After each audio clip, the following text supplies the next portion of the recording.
नारायणीयं दशकत्री श्लोक 6 भवद्भक्ति स्तावत् प्रमुख मधुरा त्वद्गुण रसात् किमप्या रूढ़ा छेद अंतीवल्ल अदु छेद आमेले इकड़े अखिल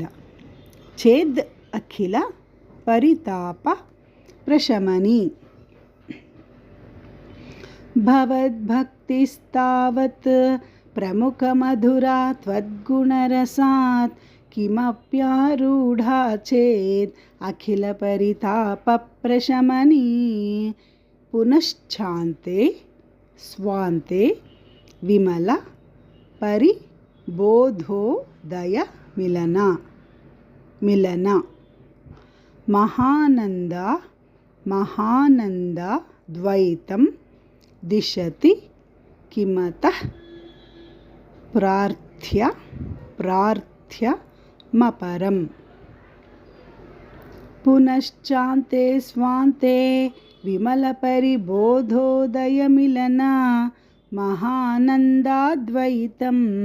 दिशति किमतः प्रार्थ्यमपरम्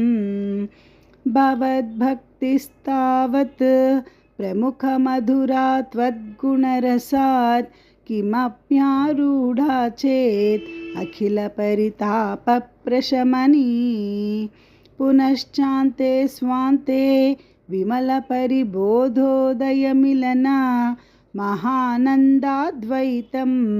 दिशति किमतः प्रार्थ्यमपरम्।